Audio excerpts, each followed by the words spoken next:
Добрый день, мои дорогие друзья и подписчики. Я хочу сегодня поговорить о телесной полноте и, в частности, полноте целителей.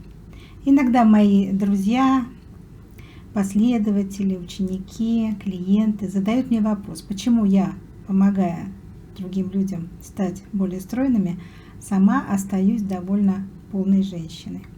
И вот я вам заготовила довольно пространный ответ. Послушайте его. Люди с большой массой тела способны воспринимать мощные потоки энергии, идущие из космоса, без особой подготовки. То есть их емкость выше, чем у худых людей, и, соответственно, они могут больше выносить. Высшие силы специально создают такого рода людей, чтобы они могли выносить эти потоки энергии. Ну, например, сказать, моя мама при жизни была полной женщиной. И я, собственно, имею ту же телесную конституцию, как и у нее.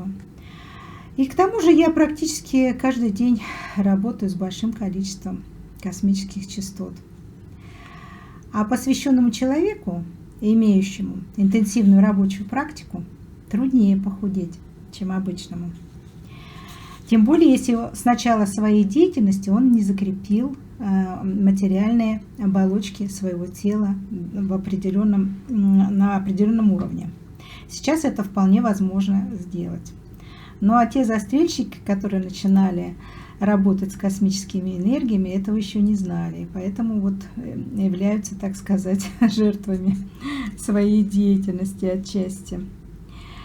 Целители и экстрасенсы, они вообще являются проводниками космической энергии на Землю. И в этом случае их вес, полнота играет такую своеобразную защитную функцию. Ну, я, конечно, могу превратить всю свою жизнь в борьбу против с лишним весом, но тогда мне не придется уже так много работать, потому что я буду заниматься только собой, своим здоровьем, внешним видом. А мне хотелось бы использовать свободную энергию, которая есть у каждого, на развитие мозга, на развитие способностей и талантов. Что, собственно, я и предпочитаю делать. То есть каждый человек выбирает то, что ему больше нравится, что ему более интересно. К тому же все люди имеют определенные предпочтения в еде. И у меня тоже, конечно, есть такие предпочтения. И я даже иногда, смеясь, говорю, так как я родом из Сибири, что у меня картофельное брюшко. Но это, конечно, не оправдывает моей телесной конституции. Понятно, что можно и держать себя в руках. Нужно иметь сильную волю и стимул, чтобы избавиться от укоренившихся привычек и предпочтений в еде. Эфирную оболочку тела можно ныне укреплять с помощью специальных частот, заниматься профилактикой здоровья, а также регулировать и питание, и заниматься физическими упражнениями, что, собственно говоря, показано всем. Но такие занятия, конечно, нужно иметь время. Они должны быть в радость. Вот если, например, человек упирается в этот вопрос, а сам не хочет худеть, то это не есть добро. Тело будет еще дальше расплываться, и, возможно, еще больше. То есть стройные йоги, о которых у нас любят часто упоминать, это несовершенство. Они не лечат людей, не посвящают, они более гармоничны, отошли от тягот земной жизни, пребывают в состоянии развития духа, самосовершенствования, то есть они отдалились от реальной жизни, от мирских вещей. А целитель во время работы с клиентами является проводником космических частот и, соответственно, живет в постоянном противостоянии еще и с мраком, и вокруг, и в людях. И, конечно, его организм требует соответствующих компенсаций.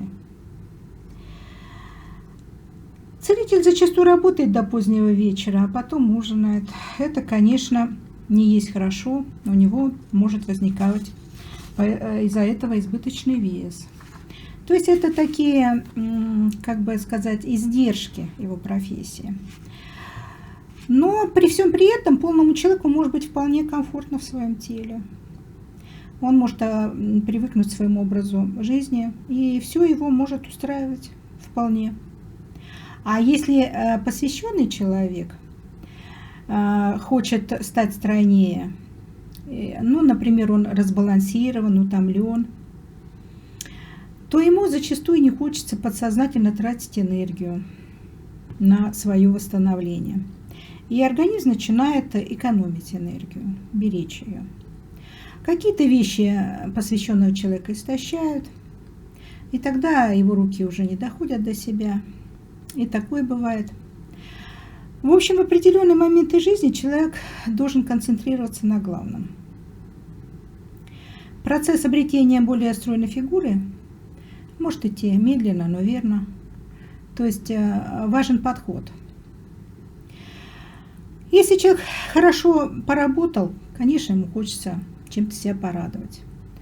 Все мы грешники, чревоугодники, любим побаловать себя чем-то вкусненьким. Я совсем не искушение.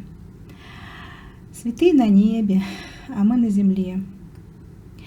Человеку может не хватать гармонии в себе или в отношениях, и он может заедать стресс. Тогда ему нужно разбираться со своей душой, гармонизироваться, успокаиваться. Возможно, вместо того, чтобы положить в рот пару-тройку конфет, ему имеет смысл выпить какой-нибудь успокаивающий настой.